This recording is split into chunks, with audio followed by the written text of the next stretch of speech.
নিরাপদ নই, আমরা তার দয়ায় বেঁচে আছি। কার দয়ায়? এজন্য আল্লাহ বললেন, গোলাম, যে কোনো মুহূর্তে বিপদ নিয়ে তোমাদেরকে নাস্তানাবুদ করতে পারি। বিশ্বাসী বলে যদি নিজেকে দাবি করো, সব সময় ডাকতে হবে একজন সত্তাকে। বলেন তিনি কে? এই কথা ক্লিয়ার? এই সবগুলো উদাহরণ শেষে সবার কাছে ক্লিয়ার হয়েছে না যে বিপদ থেকে, আপদ থেকে, পরীক্ষা থেকে, ক্যালামিটি থেকে আমাদেরকে কেউ বাঁচাতে পারে না একজন সত্তা ছাড়া। আবারও বলেন তো তিনি কে? ক্লিয়ার? হ্যাঁ, সবাই বুঝতে পারছেন? আচ্ছা, এবার আমরা দেখি বিষ্ণু ইসলামের জীবনে বিপদ আপদ ছিল কিনা।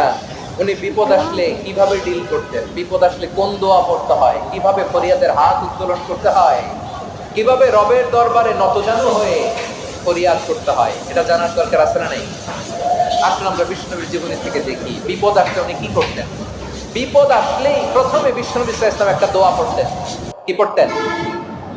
তিনি পড়তেন, ইন্না লিল্লাহি ওয়া ইন্না ইলাইহি রাজিউন। নিশ্চয় আমরা আল্লাহর জন্য, নিশ্চয় আমরা কার দিকে ফিরবো ভাই? আবার কার দিকে ফিরবো? আওয়াজ করে বলুন তো, আমরা এসেছি কার কাছ থেকে, আবারও ফিরে যাব কার কাছে? এজন্য বিষ্ণুই পড়ছেন, ইন্না লিল্লাহি ওয়া ইন্না ইলাইহি রাজিউন। নিশ্চয় আল্লাহর জন্য, ওই আল্লাহর দিকেই আমরা ফিরে যাব। তারপরে বিষ্ণুই পড়তেন, আল্লাহুম্মা আজুরনি ফি মুসিবাতি ওয়াহলুক লি খায়রাম মিনহা।